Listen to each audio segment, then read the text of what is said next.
வாரத்தின் முதல் வர்த்தக நாளான இன்று சென்னையில் ஆபரண தங்கம் மற்றும் வெள்ளியின் விலை அதிகரித்துள்ளது. கடந்த வாரத்தின் இறுதி வர்த்தக நாளான சனிக்கிழமையன்று 22 கேரட் தங்கம் சவரனுக்கு 1360 ரூபாய் உயர்ந்து 1,15,360 ரூபாய்க்கு விற்பனையானது. நேற்று உலோக சந்தை விடுமுறை என்பதால் தங்கம் விலை மாற்றம் இல்லாத நிலையில் இன்று காலை வர்த்தகம் தொடங்கியதும் கிராமுக்கு 230 ரூபாயும் சவரனுக்கு 1840 ரூபாயும் உயர்ந்துள்ளது. இதனால் ஒரு சவரன் விலை 1,17,200 ரூபாயாக உயர்ந்துள்ளது. ஒரு கிராம் ஆபரண தங்கத்தின் இன்றைய விலை 14,650 ரூபாயாகும். வெள்ளி விலை கிராமுக்கு 15 ரூபாய் உயர்ந்து ஒரு கிராம் 300 ரூபாய்க்கு வர்த்தகமாகிறது. சென்னை கமலாலயத்தில் நடைபெற்ற பாஜக ஆலோசனைக் கூட்டத்தில் உட்கட்சி பூசல் வெடித்ததால் அக்கட்சியின் தேசிய அமைப்பு பொதுச் செயலாளர் BL சந்தோஷ் அதிருப்தியடைந்தார். பாஜக நிர்வாகிகள் பெரும்பாலானோர் தொகுதியில் நடக்கும் பிரச்சினைகளுக்கு ஒருவர் மேல் ஒருவர் பழி சொல்வதாக இருந்தனர். இதனால் கோபமடைந்த BL சந்தோஷ், பிரச்சினைகளை நீங்கள்தான் சரி செய்ய வேண்டும் என்றும் அதற்குத்தான் உங்களை பொறுப்பாளர்களாக நியமித்துள்ளார்கள் என்றும் கடிந்து கொண்டதாக கூறப்படுகிறது. கூட்டத்திற்கு பிறகு செய்தியாளர்களை சந்தித்த ஒன்றிய அமைச்சர் எல் முருகன் கூட்டணி குறித்து தேமுதிகவுடன் தலைமை பேசி வருவதாக கூறினார். தேமுதிகவுக்கு அழைப்பு விடுக்கப்படுமான NDA கூட்டணியில தேமுதிகவுக்கு அது எல்லாமே பேசிட்டு இருக்காங்கன்னா பேசிட்டு இருக்காங்க. நேரம் வரும்போது மேல வந்து சொல்லுவாங்க. முன்னதாக பாஜக ஆலோசனைக் கூட்டத்தில் பேசிய BL சந்தோஷ், ஏப்ரல் மாதத்திலேயே தமிழ்நாட்டில் தேர்தல் நடத்தப்பட வாய்ப்புள்ளதாக பேசியதாக கூறப்படுகிறது. இதை குறிப்பிட்ட காங்கிரஸ் MP மாணிக்கம் தாக்கூர், பாஜகவின் கையில்தான் தேர்தல் ஆணையம் உள்ளது என்பது BL சந்தோஷின் பேச்சு மூலம் மீண்டும் நிரூபணமாகியுள்ளதாக விமர்சித்துள்ளார்.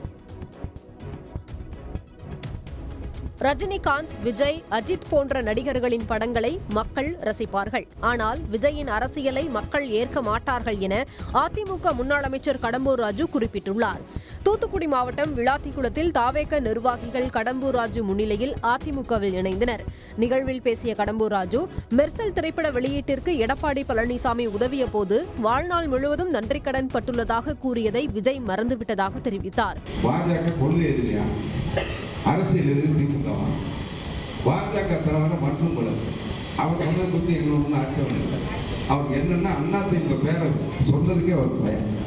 அதான் நீங்க எந்த கணக்கு சொல்லுங்க, நாங்க எடுத்துக்கிட்டோம்னா அதிமுக பேரை உச்சரிப்பதற்கே இன்றைக்கு பயப்படாது. தம்பி விஜய் அவர் கள நிலவரம் தெரியும். அவர் சினிமா எத்தனை பார்த்துருக்காரு.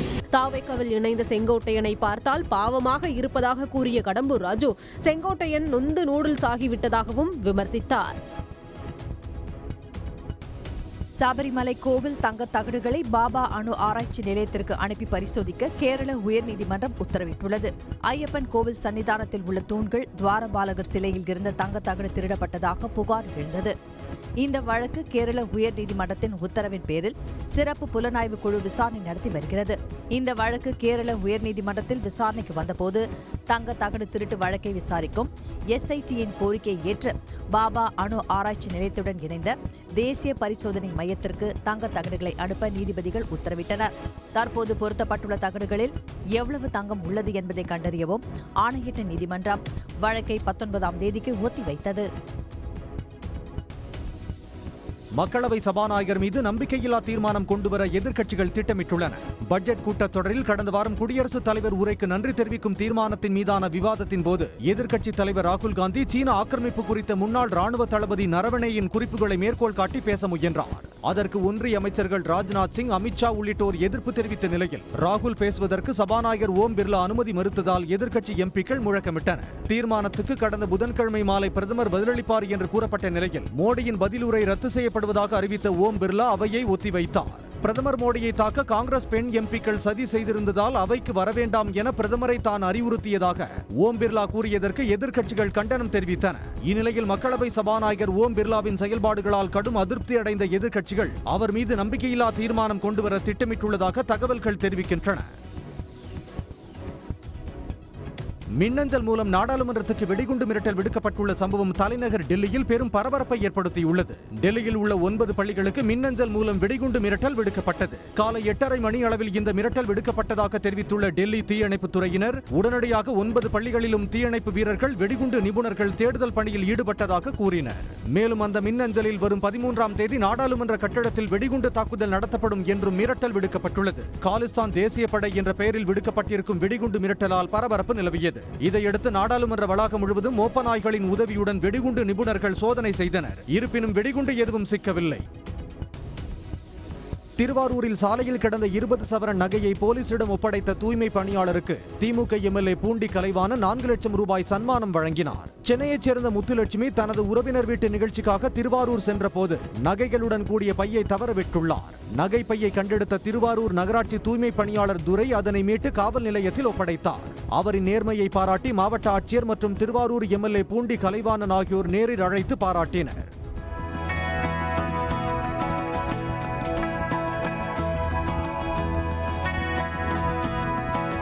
உடல்நிலை பாதிக்கப்பட்ட தனது மகனுக்கு மருத்துவ உதவி செய்ய வேண்டும் என்ற துரையின் கோரிக்கையை ஏற்று அவருக்கு எம்எல்ஏ பூண்டி கலைவாணன் 4 லட்சம் ரூபாய்க்கான காசோலையை வழங்கினார். சேலம் மாநகராட்சியில் குடிநீர் விநியோகத்தை தனியாரிடம் ஒப்படைக்க அதிமுக கவுன்சிலர்கள் எதிர்ப்பு தெரிவித்ததால் மாமன்ற கூட்டத்தில் கடும் வாக்குவாதம் ஏற்பட்டது. சேலம் மாநகராட்சியின் அவசர கூட்டம் கூட்ட அரங்கில் நடைபெற்றது. அப்போது சேலத்தில் குடிநீர் விநியோகத்தை தனியாரிடம் வழங்கும் தீர்மானத்திற்கு எதிர்ப்பு தெரிவித்து மேயர் இருக்கை அருகே அமர்ந்து அதிமுகவினர் தர்ணாவில் ஈடுபட்டனர்.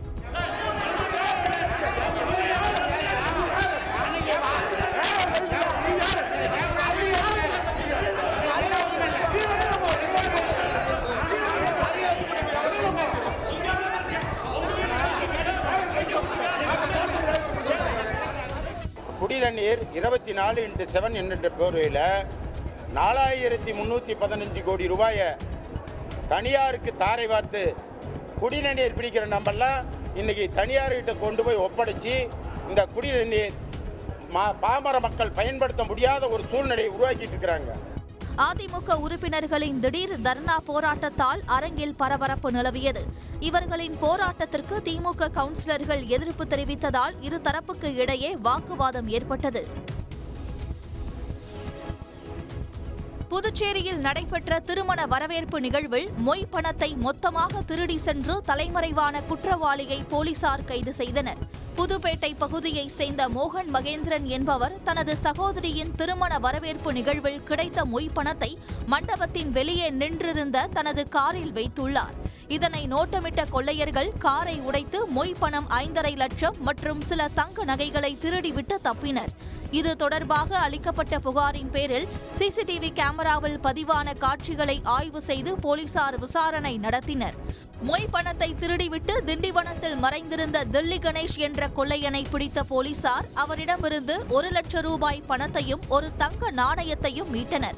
மேலும் வங்கிக் கணக்கில் 99,000 டெபாசிட் செய்துள்ளதை கண்டறிந்த போலீசார் மீதமுள்ள பணத்தை மீட்கவும் நடவடிக்கை எடுத்து வருகின்றனர். 5 அம்ச கோரிக்கைகளை வலியுறுத்தி கும்பகோணத்தில் அரசு கலைக்கல்லூரிகளில் பணியாற்றும் கௌரவ விரிவுரையாளர்கள் காலவரையற்ற பணிப்புறக்கணிப்பு போராட்டத்தை தொடங்கியுள்ளனர். யுஜிசி வழங்கும் 57,000 ரூபாயை வழங்க வேண்டும், ஆண்டுக்கு 12 மாதமும் ஊதியம் வழங்க வேண்டும் என்பது உள்ளிட்ட கோரிக்கைகளை முன்வைத்து 100க்கும் மேற்பட்ட கௌரவ விரிவுரையாளர்கள் ஆடவர் கல்லூரி முன் அமர்ந்து முழக்கங்களை எழுப்பினர்.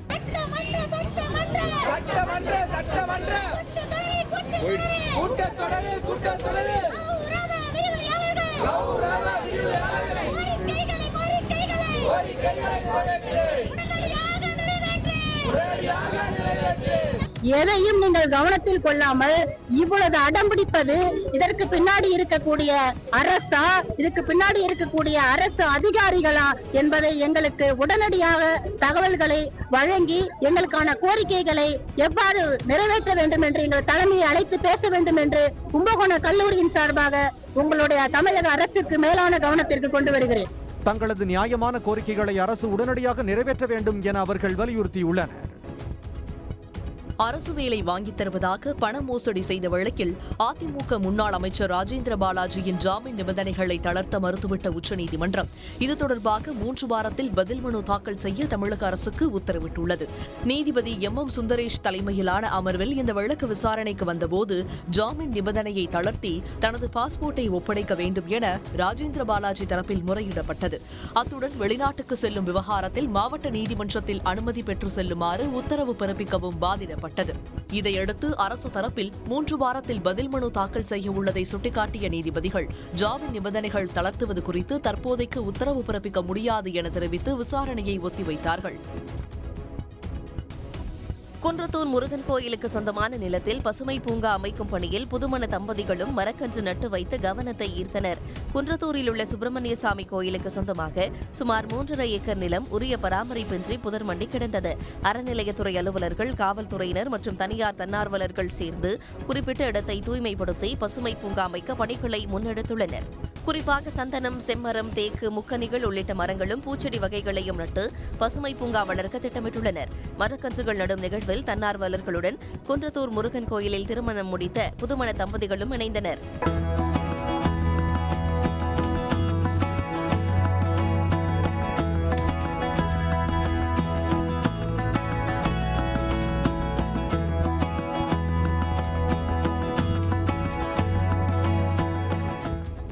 மரம் வளர்ப்போம், இயற்கையை பாதுகாப்போம் என நிகழ்வில் பங்கேற்ற அனைவரும் உறுதிமொழி ஏற்றனர்.